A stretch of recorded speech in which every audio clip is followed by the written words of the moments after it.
Oke, ketemu lagi bersama gua Dede Aldrian dan lu siapa sih? Rizky Sih kenalan dulu. Rizky Rostesa. Kita dari awal nggak pernah Kita kenalan. nggak pernah ngobrol iya, nih. Nggak pernah kenalin Jadi diri baru sendiri. ketemu tadi di depan langsung, Mas mau ngonten nggak gitu? Langsung ngobrol aja udah. Saya lagi parkir di depan diajak konten. Lah, lu lu senior berarti ya? Lu tukang parkir baru. Gua yang baru. Tukang parkir baru. Saya tukang parkir lama. Oke, sekarang apa yang kita bahas ya? Tadi kan kita udah ngomongin profesi nih. Ya, sekarang Profesi kita sebagai tukang parkir. Sekarang coba kita bahas ini ya. Kita bahas kehidupan dikit. Kehidupan dikit lah. Tipis-tipis. Sesuai dengan yang udah kita jalanin gitu aja.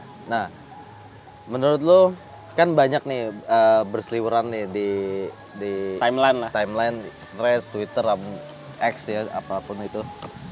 Ada yang bilang Friendster. jadul banget lo, tua lo. Apa tuh? Jadi ada yang bilang punya rumah itu sebaiknya sebelum umur 30. Iya, Nah, iya. itu menurut lo gimana itu? Jadi gue dulu nih yang harusnya Lu gue lah. yang nanya lu nih. Enggak lah lo Kan lu dulu. yang lebih tua, gimana sih? Iya juga ya. Gue berguru sama lu harusnya. Nggak, sekarang gini deh. Menurut gue nih ya, pandangan gue punya rumah sebelum umur 30.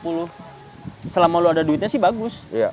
Kalau menurut gue, karena rumah itu bagi gue, buat gue pribadi sih masa depan ya. Maksudnya, lu akan menentukan lingkungan lu, kehidupan lu selamanya akan di situ gitu loh.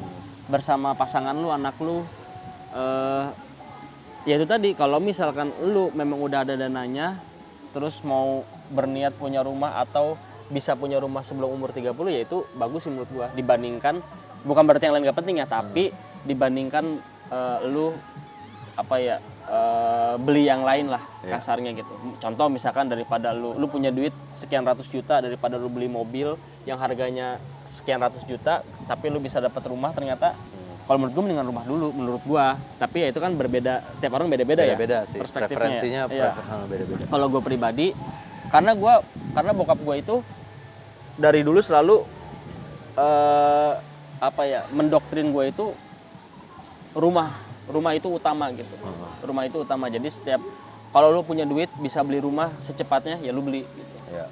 Tapi ya bukan berarti juga kita harus memaksakan kalau memang kita belum waktunya, belum punya gitu, atau duit dananya belum ada gitu. Ya itu tadi sih. Nah, tapi kalau lu memang dananya udah siap, terus juga lu udah nemu lingkungan yang menurut lu cocok buat lu tempatin, ya kenapa enggak gitu maksud gua. Dibandingkan sekarang logikanya gini, kalau gua sih mikirnya ya, lu ngontrak, anggap kita bicara per bulan ya. Per bulan katakanlah di daerah Bogor, kota aja paling murah itu 2 juta sampai 2,5 juta per bulan di Bogor nih. Belum kita bicara di Jakarta, di kota gitu. Bisa 3 juta something lah ke atas gitu kalau ngontrak nih. Nah, sedangkan lu nyicil rumah pun sekarang udah ada program dari pemerintah rumah subsidi, juga cicilannya juga ya sekitaran segitu, bahkan di bawah Lebih itu murah, gitu. Lebih murah gitu. Dengan waktu yang dengan termin bisa 10, 15, 20 tahun, 5 tahun udah nggak boleh sekarang, udah nggak ada. Bahkan sekarang mau dibikin 40 tahun. 40 tahun kemarin. Iya, buset lu belum tentu masih hidup itu. Maksudnya belum tentu lu rumah lu lunas di saat lu masih hidup gitu. Tapi ya itu tuh, tapi kan kalau misalnya kita nyicil terus yang atas nama penyicil itu meninggal kan asuransi kan, dihitung langsung lunas gitu ya. kan. Ya itulah poin plusnya salah satu kan. Nah, kalau gue pribadi sih, kenapa gue bilang tadi punya rumah itu lebih penting, yaitu tadi karena lu biaya ngontrak sama biaya nyicil kan sama. Tapi ada juga orang yang berpikir, tapi gue mendingan ngontrak supaya bisa pindah-pindah. Iya. Ganti-ganti lingkungan gitu. Makanya itu kan balik lagi tergantung ya. Kalau emang lu kerjanya tentara misalnya, emang pindah-pindah gitu. Ya, emang. Ya, tapi mereka udah dapat rumah dinas pasti kan. Iya kan, rumah dinas juga nggak selamanya kan. Iya. Maksudnya ya oke, jangan tentara lah. Misalnya lo kerja apa sih yang pindah-pindah ya? Ini kurir paket. Kurir kan pindah-pindah. Dia pindah-pindah cuma sekitar situ. Sales kodok kali ya, mungkin sales kodok. Jualan kodok lo harus nggak seluruh penjuru negeri gitu misalnya. Ya anggap itulah contohnya. Gue bingung apaan. Ya emang mungkin bagi orang yang kayak begitu nggak harus beli rumah buru-buru sih ya kan. Karena kalau misalnya apalagi kalau dia beli rumah tapi nggak ada yang nempatin gitu, akan hancur satu. Ya kecuali kalau dia punya dalam arti ada pikiran ya bisa jadi investasi gitu. Iya, Dia iya. beli, dia cicil tapi dia kontrakin gitu. Sehingga dari duit hasil kontraknya dia pakai buat cicil. Ada juga mungkin kayak gitu Kebanyakan kan. sih begitu ya. Ya sebenarnya rumah itu kan bisa buat investasi. Bisa buat investasi, bisa buat masa depan kita gitu. Nah sebenarnya yang ini lagi jadi perkara juga nih, masalah rumah sebagai instrumen investasi. Iya. Karena kan sebenarnya rumah itu nggak boleh buat instrumen investasi sebaiknya. Karena apa? Yang bikin harga rumah terus naik, terus kita nggak mampu beli ujung-ujungnya karena rumah jadi sebagai instrumen investasi sehingga harganya cepet banget naiknya itu kan. Nah jadi kalau menurut gue sih pemerintah juga harus turut andil nih. Karena setahu gue di New York, di Amerika itu pemerintah. Lu pernah ke sana? Kata orang-orang yang pernah ke sana. Gitu. Oke, terus Setahu gue di Amerika tuh pemerintahnya udah turut campur tangan untuk meregulasi harga jual rumah dan harga kontrakan. Jadi ada batas tertingginya. Ada kalau ini salary cap lah. Nah di sini kan masalahnya nggak ada ya, belum ada tuh. Dia harganya masih liar, masih. Tapi mungkin Ki salah satu program rumah subsidi itu atau rumah rakyat itu digencarkan mungkin untuk menekan itu juga kali. Iya, tapi kan kita kan nggak bisa, kan nggak semua orang bisa dapat rumah subsidi. Betul, dan ini orang banyak belum tahu, mungkin belum tahu juga ya. Kalau ternyata rumah subsidi itu ada DP yang disebut all in tadi gue bilang. Jadi range 25 sampai 50 itu tergantung rumahnya ngadep mana. Kayak tadi kan gue udah bilang timur ke barat, selatan ke utara. Kayak lagu apa tuh ya? Ya Diulang lagi, callback. Nah itu terus itu beda-beda tuh harganya tuh, harga DP-nya tuh. Tapi yang jelas untuk misalkan kayak biaya sertifikat untuk balik nama segala macem itu mungkin sekitar di 15 sampai 20-an lah. Yang bikin membedakan mungkin antara 25 sampai 50 itu ya tadi lokasinya. Kalau yang lu bener-bener di pinggiran kota ya pasti lebih murah gitu. Tapi kalau yang deket-deket kota pasti agak lebih mahal. Itu belum termasuk kalau kayak yang dapurnya belum dibangun. Iya. Jadi lu mesti butuh sekitar 70 sampai 80 juta lah buat untuk ditempatin tuh. Iya. Gitu menurut gua. Nah, itu tadi kalau gua kan perspektifnya tadi itu ya rumah-rumah yang pemerintah harus turut andil dalam menstabilkan harganya, bukan cuma bahan pokok. Ya rumah kan bahan pokok ya, apa? Kebutuhan pokok gitu, barang pokok. Jadi emang sudah selayaknya sih pemerintah turut andil, bukan cuma di rumah subsidi, karena kan orang-orang menengah ke atas nggak bisa dapat rumah subsidi kan. Iya.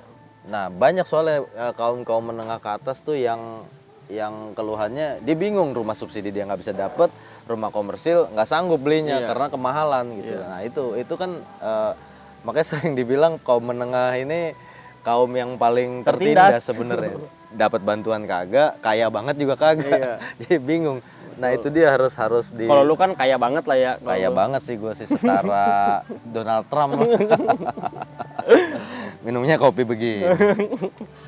Ya benar sih, gua setuju. Justru memang agak sulit itu kalangan-kalangan yang gajinya tuh mungkin UMR sampai di atas UMR lah gitu. Tapi sekarang kan gue lihat kan kemarin tuh katanya pemerintah menetapkan bahwa gaji di bawah 8 juta itu termasuk orang miskin gitu, atau kurang mampu lah gitu. Apa kabar kita ya? Gaji saya 500.000. 2 tahun lagi 500.000 tuh buat 2 tahun dia. Ya itu tadi sih. Jadi balik lagi ke soal rumah tuh, apakah itu penting atau tidak ya tergantung perspektif lu sama preferensi lu. Kalau buat gue pribadi penting. Nah sekarang gue tanya lu. Kalau gue pribadi ya gue juga mau matahin kadang, karena sering berseliweran juga tuh Gen Z yang bilang nggak usah beli rumah lah, ngontrak aja gitu kan. Nah kan itu mungkin buat sekarang iya benar, karena emang kalau KPR kan kalau dihitung itu bunganya sebenarnya gila banget sih. Betul. Nah tapi kan yang harus dipikirin juga, kita kan nggak seumur hidup bisa terus cari uang gitu kan. Iya. Nah kalau kita cuma ngontrak doang, berarti itu perspektifnya kita seumur hidup cari uang gitu kan. Iya. Sampai mati loh, sampai mati. Nah kalau sakit atau apa, oke lo bisa bilang kan ada asuransi, kan ada tabungan, kan ada itu ya balik lagi sih lo, kalau lo anak orang kaya mungkin aman tabungan lo. Kalau cuma pekerja biasa misalnya ya nggak bisa gitu juga. Emang harus harus dipikirin sih. Kepemilikan rumah nih emang harus dipikirin dan Betul, emang harus betul. punya sebaiknya sih menurut gue juga. Sebenarnya yaitu tadi kita di sini bukan bilang kita benar, paling benar, tapi setidaknya menurut Menurut saran keyakinan saya. karena keyakinan kita lah gitu. Ya itu aja sih kalau untuk soal rumah. Terus apa lagi tadi kita tuh? Em, Menurut lu harus nggak menikah cepat? Harus gak menikah cepat. Menikah cepat tuh gimana ya? Ya Di umur berapa berarti? enggak, bukan menikah cepat tuh langsung panggil penghulu langsung saya terima nikahnya menurut Buset udah ya, selesai cepet itu. banget itu mah. Ya itu sih balik lagi Mungkin ke, maksudnya menikah muda ya. ke target ya. Lu sebagai laki-laki kan mungkin harus ada target, mungkin ya, nggak semua, tapi gua rasa sih kalau yang udah ada agak sedikit dewasa pasti dia harus punya target dalam hidupnya kan. Kalau lu bisa menikah cepat dan ya balik lagi sama kayak rumah tadi, selama lu yakin dengan pilihan lu yaitu pasangannya, terus yakin dengan dana lu, udah siap, yakin dengan masa depan lu, bisa menghidupi dan bertanggung jawab sama pasangan lu, ya kenapa enggak gitu. Karena nikah itu kan yang paling penting sebenarnya bukan cuma masalah duit ataupun pasangan, tapi kan mental. Mental, bener. Mental lu tuh diuji di situ nanti. Harus udah siap berumah Iya, tangga ya. betul. Makanya kenapa gua banyak ngelihat gitu, contoh lingkungan gue lah, teman-teman gue tuh banyak yang nikah 2 tahun 3 tahun bubar, kayak bikin band gitu. Iya. Baru mungkin udah ada yang udah punya anak juga, anaknya udah 2 udah 3 bubar gitu, bahkan yang udah 10 tahun pun bisa bubar gitu. Iya. Gitu Kalau ya. kata Anang kan menikah belum tentu jodoh. Iya. Maaf Ya ya Mas gitu. Anang. Dan menurut gue kalau udah kita bicara nikah tuh udah bukan soal cinta lagi yang ada di situ gitu. Tanggung jawab. Tanggung sih, hanya jawab. tanggung jawab. Sebagai laki-laki kita harus bertanggung jawab. Sebagai perempuan pun ya harus siap untuk hidupnya. Kalau lu mau berkarir ya lu juga harus tetap bertanggung jawab sama suami dan anak lu gitu. Kalau untuk yang perempuan gitu. Syukur-syukur kalau lu dapetin suami yang bisa mensupport lu untuk bekerja Berkarir. juga gitu atau berkarir juga gitu. Nah, kalau sebagai laki-laki menurut gua ya nomor 1 tanggung jawab sih. Laki-laki itu dinilai dari tanggung jawabnya menurut gua ya gitu. Karena kalau lu mau sebanyak duit apapun sebanyak apapun duit lu tapi lu nggak tanggung jawab ya nggak ada gunanya gitu. Dan menikah itu kan nggak ngelihat background keluarga ya, maksudnya dalam artian gini, jangan dipotong nih, bisa salah nih nanti. Maksudnya tuh menikah itu kan antara lu dengan pasangan lu. Kalau yang kayak orang tua lu ya maksudnya nggak menjamin juga hidup lu akan baik-baik aja gitu loh. Kan karena kalau orang tua lu udah nggak ada juga gimana gitu. Mungkin masih bisa dapat dari warisan kan. Ya mungkin masih bisa dapat warisan, cuman kan ya menurut gua sih kalau lu sebagai lelaki yang seutuhnya ya lu juga harus bisa mencari jalan lu sendiri gitu. Jangan bergantung sama harta orang tua atau warisan dari orang tua. Menurut gua sih gitu. Kalau menurut gua gitu. Jadi ya sebenarnya ini kan berkesinambungan nih antara lu nikah terus lu punya rumah atau punya harta, punya ini. Itu kan salah satu yang berkaitan lah, keterkaitan kalau kata Noah tuh kan. Jadi menurut gua balik lagi kalau nikah sih yang utamanya itu mental sih. Bukan soal lu ada duit udah cukup buat bikin pesta nikah, terus pasangan lu juga cinta banget sama lu, bukan cuma soal itu gitu. Kalau udah nikah tuh udah beda, Bro. Bener, udah nggak ada ngomongin lagi cinta sayangnya mungkin 2 tahun 3 tahun pertama. Udah ke situnya mah nanti diujinya tuh dari ekonomi. Kalau yang kayak kita gini ya nggak punya harta dari orang tua gitu. Dari ekonomi, jangan lu pikir lu udah kerja gaji lu puluhan juta juga atau belasan juta bisa lolos dari ujian itu, belum tentu gitu. Yang kedua, ujian dari gangguan dari pihak ketiga gitu. Dan yang ketiga lagi yaitu tadi seberapa besar tanggung jawab lu terhadap keluarga lu. Itu Nah, sih. kalau perspektif gue nih ya, gue sih sebagai pelaku nikah muda ya, gue nikah di umur 22 tahun. Ih, muda banget tuh. Sekarang 24. Muda banget tuh, seakan-akan gue nggak segitu umurnya pas nikah.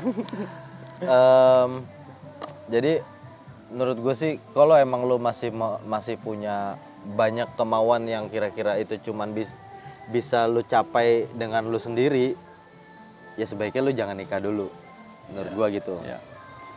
Tapi kalau misalnya lu yakin banget dan lu udah nemu pasangan ya pastinya ya. Misalnya lu udah nemu pasangan, terus lu yakin lu bisa mencapai mimpi lu bersama Sebentar, pasangan Mas lu bisa itu. agak cepet gak? Apa Saya tuh? juga Oh. ngorok nih. Gue dari tadi ngatin korek aja lu ngomong. Oke, lanjut. Kalau lu bisa mencapai mimpi lu dengan pasangan lu itu baik, tapi kalau kira-kira pasangan lu nggak terlalu sportif dalam mencapai mimpi lu, ya sebaiknya lu sebelum nikah lu pastiin dulu yang lu mau itu tercapai dulu. Betul. Lu sukses dulu. Tapi menurut lu sukses tuh kayak apa sih? Sukses itu ketika lu bisa sukses setelah nikah nih tentunya ya. Apa sukses sebelum nikah dulu nih? Terserah. Kalau sukses setelah nikah ya lu yang pertama itu lu bisa membahagiakan keluarga lu. Itu menurut gue lu sukses tuh. Karena ketika keluarga lu bahagia, artinya yang lain-lain tuh pasti bahagia. Tapi kan bahagia juga fluktuatif deh. Iya, betul. Bahagia itu nggak akan terus selamanya bahagia, pasti ada sebelnya lagi, Iya, kan iya. pasti Iya, begitu sih.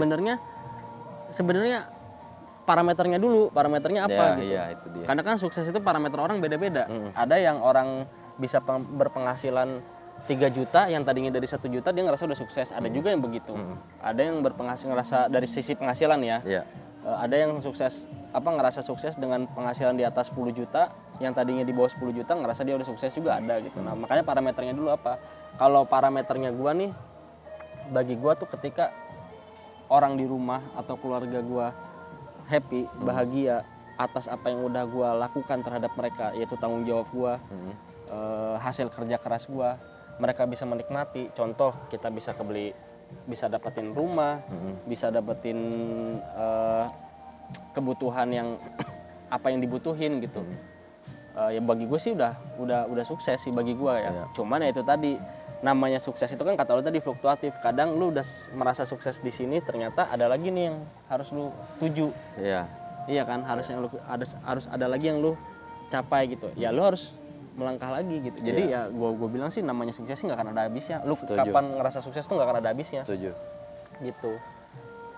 Nah kalau perspektif gue juga sebenarnya mirip, cuman gue mungkin ngebahasainnya begini. Kita nggak akan pernah nganggap diri kita sukses. Iya. Ya kan, semua orang kayaknya gue ngeliat di podcast manapun, orang-orang yang udah sukses sekalipun dia merasa dirinya belum sukses gitu. Betul. Jadi menurut gue sukses itu bukan kita yang menilai, sukses itu adalah penilaian orang lain terhadap kita. Iya. Gitu. Sedangkan yang kita lihat dari dalam diri kita itu adalah achievement gitu kan. Iya. Pencapaian tertentu. Pada saat kita punya target ini, kita mencapai ke sini, oke, habis itu pasti nongol lagi tuh target berikutnya Iya. tuh, ya kan? Iya.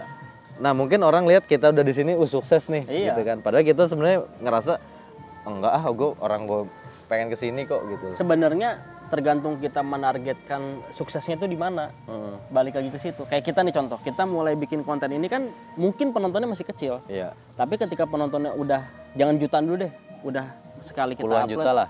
Enggak, miliaran lah. Enggak, misalkan udah masuk di kategori puluhan ribu, ada tingkatan kan, ada kenaikan kan, ada pergerakan dari apa yang udah kita jalanin gitu kan. Nah, dari situ ngerasa berhasil nih yang kita bikin, ternyata ada peminatnya, ada penontonnya.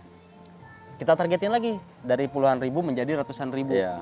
Artinya kan harus lu kejar lagi nih, harus lu tingkatin lagi, usaha lagi gitu. Makanya jadi parameter sukses itu selalu bergerak juga. Selalu gitu. bergerak juga. Jadi pada saat kita di sini mungkin itu tadi parameter kita sini nih. Cuma mungkin orang lain ngelihatnya pas kita udah di sini, wih dulu udah sukses lu gitu, keren kan ya. Padahal kita bilang belum, kita mah ada lagi. Karena kita tujuannya juga nambah lagi gitu. Sama kayak misalkan ada orang bilang tuh kalau sukses itu ketika lu udah banyak duit gitu, udah jadi orang kaya gitu, itu udah dibilangnya sukses. Contoh let's say siapa di Indonesia yang artis yang sekarang lagi besar banget. Erick Thohir. Itu mah bukan sukses lagi itu mah. Nggak, gini misal Raffi Ahmad deh contoh. Kalau kita ngelihatnya orang yang di luar kamera atau di luar dari lingkungan dia akan ngelihat dia sebagai orang sukses. Tapi belum tentu dia ngerasa dia udah sukses. Tapi Mbak Lala juga udah sukses, dia udah jadi sama siapa tuh asistennya ya. udah jadi komisaris trans. Sebenarnya kan yang susah itu lu udah di posisi itu nih, bisa mempertahankan nggak lu? Bisa konsisten nggak lu? Dan bisa baik nggak kerjanya? Bisa baik nggak? Betul, itu di bidang apapun ya, mau di politik, di musik, ketika lu booming lagu lu bisa mempertahankan nggak kesuksesan lu, atau lu bisa menjadi lebih sukses lagi nggak dari yang udah lu capai sebelumnya gitu. Nah, itu yang susah menurut gua gitu. Mempertahankan kesuksesan itu yang agak susah sebenarnya gitu. Mempertahankan aja udah susah, menambah pasti lebih susah kan. Nah, butuh kerja keras yang lebih lagi gitu loh. Butuh meritokrasi, butuh integritas, ya pokoknya gitulah, butuh sesuatu yang lo bisa kembangin. Lo emang lo di situ nggak sih sebenarnya gitu. Kalau nggak di situ sebenarnya, tapi lo tiba-tiba ditaruh di situ, ya akan kurang juga sih hasilnya. Ya itu tadi gue bilang, apalagi gue sangat menentang sama orang-orang yang menghalalkan segala cara untuk menjadi sukses atau untuk menjadi kaya gitu. Karena kita, ya lu lihat deh sekarang gini, bukan parameter lah. Ini bukan bagi bahas Raffi Ahmad lagi, udah bukan. Bukan. Kita bahas Mbak Lala. Enggak. Bercanda ya Mbak ya, Mas Raffi, terus sama siapa tuh asistennya tuh? Lupa. Nah, itulah pokoknya. Gini, menghalalkan segala cara itu gue kurang setuju. Contoh, kalau lu main bola dah. Jadi gue ada salah satu komentator bola yang gue sangat sukain, gue ikutin, dia tuh selalu menganalogikan gini. Kalau menang kalah itu produk akhir, tapi cara lu buat menang itu harus diperhatiin gitu. Itu juga bagian dari penting gitu. Contoh, lu bermain kasar, bermain tidak sportif, dapat penalti hasil diving iya, gitu ya. hanya untuk mencari gol, mencari kemenangan. Itu juga bukan satu hal yang bagus, Kurang meskipun lu sih. menang, Iya. betul gak? Kalau lu mau jadi kaya, contoh salah satunya korupsi, betul gak? Itu kan juga menghalalkan cara untuk sekedar kaya, iya. gitu kan. Paling lu berapa tahun sih? 2 tahun, 3 tahun. Tapi tidak terhormat. Iya, contoh lu bisa berpenghasilan 6 juta sehari. Betul gak? Benar. 6 juta sehari kalikan 30 hari udah 180 juta lu. Tapi Oke kan juga itu, hitung-hitungan. caranya kan tapi nggak benar. Ujung-ujungnya apa? Ada di mana sekarang dia? Pakai rompi apa dia Di sekarang? mana? Entah ada di mana. ya maksud gua, itulah kalau orang yang instan, yang selalu pengen suksesnya instan, nggak akan bertahan lama menurut gua. Beda sama orang yang suksesnya bener-bener berjuang, berdarah-darah. Maksudnya istilahnya udah makan tai lah gitu loh. Ya karena dia punya rasa untuk mempertahankannya juga lebih besar dibanding orang yang tiba-tiba dapet gitu. Betul. Kalau kita parameter sukses dari sisi pemain bola, Cristiano Ronaldo, Messi, mereka dua-duanya bukan orang kaya. Iya. Mereka dua-duanya orang yang benar-benar susahnya susah itu. Bahkan mau makan aja sampai kayak Ronaldo tuh datang ke McDonald buat minta sisa-sisa burger segala macem. Oh, bukan satu telur di dadar dibagi benang. Nah, itu lu sama keluarga lu. Anjing, makan ikan 1 biji, kepalanya buat siapa, badannya buat siapa, buntutnya buat siapa gitu ya. Enggak gitu juga. Maksud gua ya itu contoh nyatanya lah gitu. Dari banyak bintang-bintang olahraga yang sukses, terus bintang musisi juga banyak yang banyak. dari hidupnya dari bener-bener susah. Iya. Gitu. Ya itu sih menurut gua di Indonesia juga banyak lah. Kita dengar cerita-cerita musisi-musisi yang dulunya susah, bahkan nggak bisa makan, cuman dagangan yang nggak laku gitu. Ya mereka kan bener-bener bener-bener berusaha gitu, berjuang gitu. Nah cuman ketika mereka di atas kan diuji lagi. Ya, ujiannya pasti. juga beda lagi gitu. Lu dulu waktu susah diujinya ya susah itu tadi gitu. Lu nggak bisa makan, nggak bisa, itu kan ujian. Begitu lu sukses banyak duit, diujinya beda lagi. Cewek lah, narkoba lah, apalah, inilah itulah, macam-macam gitu loh. Ya itu tadi sih, setiap gue bilang setiap jenjang itu selalu akan ada ujiannya. Itu. Ya itu sih yang bisa kita sharing ya. Di episode kali ini. Cukup. Sampai ketemu episode selanjutnya.